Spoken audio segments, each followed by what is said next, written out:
When Dr. Sarah found 3 orphaned bobcat cubs left to die in a storm, she did something that should have been impossible. She adopted them as her own. For months, her gentle dog Bella raised the bobcat cubs like they were her real children, nursing them, teaching them, and loving them with everything she had. The cubs grew bigger, stronger, more wild. But here's what no one saw coming. When wildlife officials tried to tear this impossible family apart, the fully grown bobcats made a choice that stunned everyone. They didn't abandon the dog who saved them. They didn't turn savage. Instead, they did something that changed everything scientists thought they knew about wild animals and family bonds. The government said it was too dangerous. The neighbors were terrified. But Bella and her adopted cubs were about to prove that love doesn't follow the rules of nature. What happened when these wild predators had to choose between their instincts and their loyalty? Can a mother's love really change the heart of a wild beast? And when the ultimate test came, would they protect the dog who gave them everything, or would their true nature finally take over? The answer will leave you speechless. Dr. Sarah Chen had built her life around second chances. For wounded hawks with broken wings, orphaned fawns learning to walk, raccoons too young to fend for themselves. Her wildlife rehabilitation clinic occupied the converted barn behind her modest suburban home, a sanctuary where broken things came to heal. At 34, she understood that healing others was sometimes the only way to survive your own wounds. The emergency call came at 11:47 p.m., slicing through Sarah's uneasy sleep like a blade. Lightning illuminated her bedroom as she fumbled for the phone, already knowing that nothing good happened this late in a storm. Dr. Chen? The voice belonged to Officer Martinez from the County Sheriff's Department. We've got a situation on Highway 9. Mother Bobcat hit by a semi. Looks like she was trying to move her cubs to higher ground. The driver's shaken up pretty bad, but he swears he heard crying coming from the brush. Sarah was already pulling on clothes, muscle memory guiding her movements in the dark. How many cubs? 3 that we can see. Tiny things. There, Martinez paused, and Sarah heard the weight of what he wasn't saying. In her line of work, you learn to read silences. Ma'am, I don't think they're going to make it through the night without intervention. The drive through the storm felt like navigating an obstacle course designed by a malevolent god. Trees bent at impossible angles, and rain turned the windshield into a kaleidoscope of distortion. Sarah's hands gripped the steering wheel with white-knuckle intensity, while her emergency kit rattled in the back seat like bones in a burial box. She found the scene exactly as she'd expected. Flashing lights painting the darkness in urgent reds and blues, a massive truck pulled onto the shoulder, and a cluster of first responders standing around something covered by a yellow tarp. The driver, a man in his 60s, with the haunted look of someone who just learned that fate doesn't care about good intentions, kept repeating, "She just ran out." I never saw her coming, but it was the sound that broke Sarah's heart. A thin, desperate mewing coming from the tall grass, barely audible above the storm's roar. 3 bobcat cubs, eyes still sealed shut, huddled together in a makeshift den their mother had never finished building. They were no bigger than Sarah's fist, their spotted fur plastered to tiny bodies that shook with cold and hunger. "Jesus," Martinez whispered, as Sarah knelt in the mud, her flashlight revealing the full scope of their helplessness. "They can't be more than a week old." Sarah's trained hands moved with practiced efficiency, but her heart was racing. These cubs needed round-the-clock care, specialized formula, constant warmth. Resources she had, but success rates for newborn wildcats were devastating even under perfect conditions. She'd lost too many orphaned animals over the years. Each failure, a small death that accumulated in the spaces between her ribs as she carefully transferred the cubs to her heated carrier. One of them, the smallest, with distinctive white markings around his face, let out a cry that sounded heartbreakingly like a human infant. "What are their chances?" Martinez asked, though his tone suggested he already knew. Sarah looked at the 3 tiny lives depending on her, feeling the familiar weight of impossible responsibility settling on her shoulders. "We're about to find out."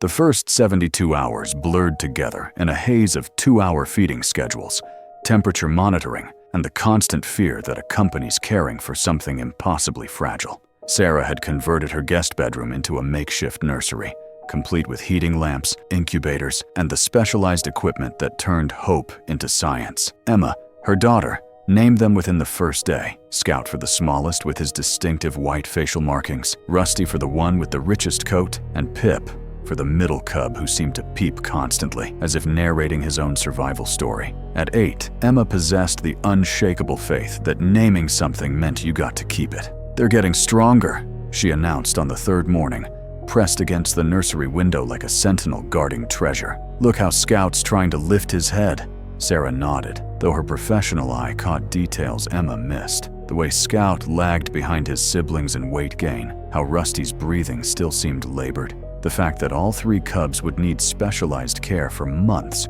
before they could even begin to fend for themselves, if they survived at all. But it was Bella's transformation that surprised everyone. The golden retriever, who hadn't shown interest in food or play for months, suddenly appeared in the nursery doorway on the second night. Sarah found her there at 3 a.m. during a feeding, sitting perfectly still, watching the cubs with an intensity that bordered on reverence. "What is it, girl?" Sarah whispered, not wanting to wake Emma, who'd fallen asleep on the nursery floor, despite repeated attempts to coax her to bed. Bella approached the makeshift den with careful steps, lowering her head to sniff the cubs with the delicate precision of a mother, checking her own babies. What happened next defied every textbook Sarah had ever read. Bella began to clean Scout with gentle licks, the same methodical grooming she would have given her own litter. "That's not normal," Sarah murmured, reaching for her phone to document what she was witnessing. In 15 years of wildlife rehabilitation, she'd never seen a domestic dog show maternal interest in wild cats. Over the following days, Bella's devotion deepened into something that challenged conventional understanding of interspecies behavior. She positioned herself as the cubs' guardian, alerting Sarah to their needs before the cubs themselves seemed aware of them. When Scout struggled with bottle feeding, Bella would nudge Sarah's hand, guiding the bottle to a better angle. When Rusty grew restless, Bella would settle beside the incubator, her presence somehow calming the tiny cat. The most remarkable change occurred on day 5. Sarah woke to find Bella lying on her side next to the cub's enclosure, and to her amazement, the dog was lactating. It was a rare but documented phenomenon. False pregnancy triggered by intense maternal instincts. But seeing it happen felt like witnessing a miracle wrapped in biological impossibility. "Mom, look!" Emma's voice carried pure wonder. "Bella's making milk for them." Under careful supervision, Sarah allowed Bella to nurse Scout, the smallest and most vulnerable of the 3. The sight of a golden retriever cradling a bobcat cub, both species finding exactly what they needed in each other, brought tears to Sarah's eyes. For the first time since the divorce papers were signed, Dr. Patricia Wild, the animal behaviorist Sarah had called for consultation, arrived that afternoon to find a scene that challenged everything she thought she knew about maternal instincts. "In 30 years of studying animal behavior," she said quietly, watching Bella groom all 3 cubs with devoted attention, "I've never documented anything quite like this." But as the cubs grew stronger, and Sarah dared to hope they might actually survive, a nagging worry took root in her mind. What happened when 3 wild bobcats were raised by a domestic dog? What happened when love defied nature itself? The call came from Dr. Wild at 6:47 a.m. on a Thursday morning that felt like any other until it became the day that changed everything. "Sarah, you need to get to the university immediately. I've been working through the night analyzing the behavioral data we've collected on the cubs, and I've discovered something extraordinary." An hour later, Sarah sat in Dr. Wild's cluttered office, surrounded by charts, graphs, and video monitors displaying months of footage documenting the cubs' development. Emma had insisted on coming, sensing that whatever was happening was too important for adult secrets. "Watch this," Dr. Wild said, pointing to a split-screen video from the previous week. On one side, Bella demonstrated how to approach the food bowl calmly, waiting for permission. On the other side, footage from a wildlife camera at Yellowstone showed wild bobcats hunting. Patient, strategic, using the same measured approach Bella had taught. "Now, look at this." Another video showed Scout sharing his food with Rusty, despite being the smallest. Food sharing isn't typical bobcat behavior, But watch these cubs from the Montana Wildlife Sanctuary. The Montana footage showed orphaned bobcat cubs who'd been raised without surrogate mothers. Competitive, aggressive, each protecting their own resources. The contrast was stark. "Sarah," Dr. Wild's voice carried the weight of revelation. "Bella hasn't just raised these cubs. She's created something unprecedented. Wild cats with enhanced social behaviors. They're displaying pack mentality, cooperative hunting strategies, and emotional intelligence that could revolutionize how we think about wildlife rehabilitation." Emma looked up from the notebook where she'd been drawing pictures of the cubs. "So, they're special?" "They're beyond special," Dr. Wild continued, pulling up behavioral assessments. "Traditional rehabilitation focuses on minimizing human contact to preserve wild instincts. But Bella's approach has strengthened their natural abilities while adding cooperative elements that make them more adaptable, more resilient." Sarah felt the world shifting beneath her feet. "What are you saying?" "I'm saying that separating them from Bella now would be catastrophic, not just emotionally, but scientifically. We're witnessing the evolution of rehabilitation methodology. These cubs could be the key to helping hundreds of other orphaned animals." The office fell silent except for the hum of computers processing data that challenged everything the wildlife rehabilitation community thought they knew.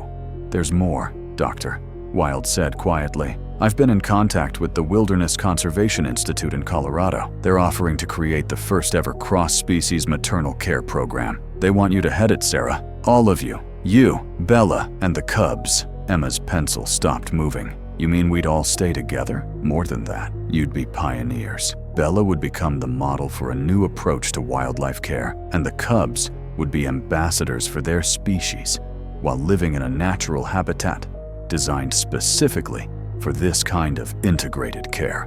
Sarah stared at the data that promised to transform their impossible situation into something resembling a miracle, wondering if hope was finally safe to hold, or if this was just another dream waiting to break her heart. The next 6 weeks became a whirlwind of assessments, interviews, and preparations that felt like planning for a life Sarah had never dared to imagine. The Wilderness Conservation Institute's offer wasn't just a job. It was validation that their unconventional family had stumbled onto something revolutionary. Dr. Elena Rodriguez, the Institute's director, arrived for the final evaluation on a crisp March morning when the cubs were at their most impressive. 9 months old, healthy, and displaying the remarkable blend of wild instincts and domestic social skills that had captured the attention of animal behaviorists worldwide. "The facility we're proposing would be unprecedented," Dr. Rodriguez explained, spreading blueprints across Sarah's kitchen table while the cubs played in the background under Bella's watchful supervision. "A natural habitat with specialized areas for rehabilitation work, research facilities, and living quarters for staff." Emma studied the blueprints with the intensity of an architect. "Would we really live there, all of us?" "The Bella program requires round-the-clock observation," Dr. Rodriguez smiled. "Your mother would be the director. You'd have access to the best schools in Colorado, and Bella and the cubs would have hundreds of acres to explore, while serving as the foundation for a new approach to wildlife care." Sarah found herself holding her breath, afraid to believe in a future that seemed too perfect to be real. Over the past months, she'd watched Ranger Torres evolve from skeptical enforcer to enthusiastic advocate, helping navigate the complex permits required for such an innovative program. The local community had rallied around them after Emma's videos brought international attention to their story, but it was the growing pile of letters from families with rescued animals that really drove home the impact of what they'd accidentally discovered. Parents writing about children with autism who connected with animals in ways they couldn't with humans. Veterans finding healing through wildlife rehabilitation. Single mothers like herself who'd found purpose in caring for broken things. "There's one more component, Doctor," Rodriguez said carefully. "We'd like to document the program, not exploitation.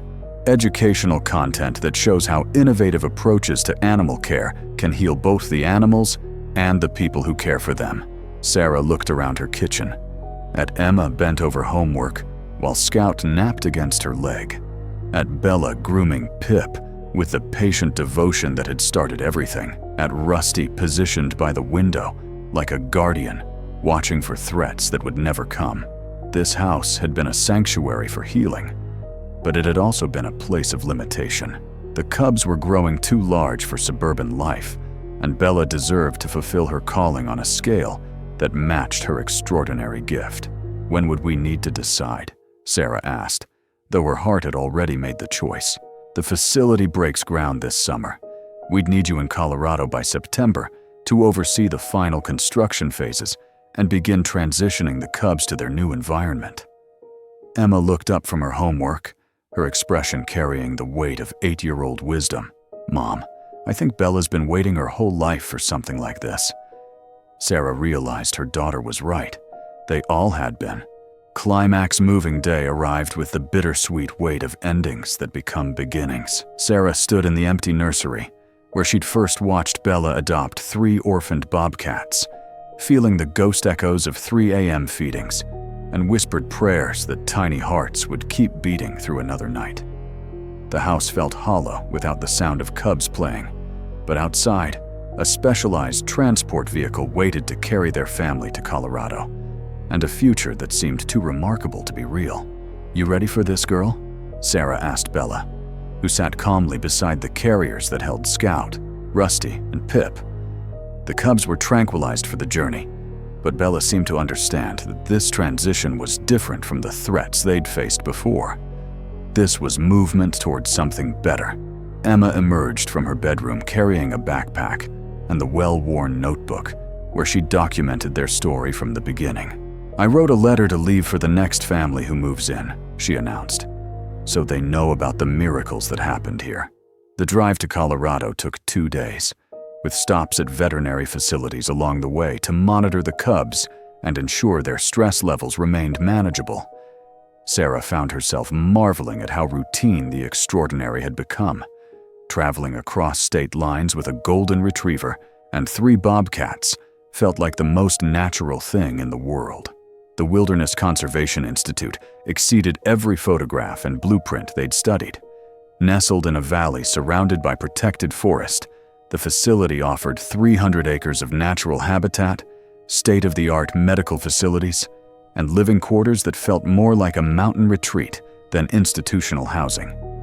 But it was the moment of release that would stay with Sarah forever. After weeks of gradual acclimation to their new environment, the day came to remove the barriers that had kept the cubs in a smaller enclosure. Scout, now a magnificent young bobcat with his distinctive white markings, was the first to venture into the larger habitat. He moved with the cautious confidence that characterized his personality, testing each step before committing to the journey. Rusty followed with characteristic boldness, immediately claiming a high rocky outcrop as his observation post. Pip took his time, pausing frequently to look back at Bella, who sat at the edge of the enclosure with the patient serenity of a mother watching her children take their first steps. The cubs explored for hours, their movements growing more confident as they discovered streams, climbing trees, and hidden caves that satisfied instincts they'd never been able to fully express. But as evening approached, all 3 returned to Bella, settling around her in the familiar pattern that had defined their family from the beginning. Dr. Rodriguez documented everything, her excitement palpable as she witnessed the successful integration of wild instincts with the social bonds that Bella had created. They're not choosing between being wild or being family, she observed.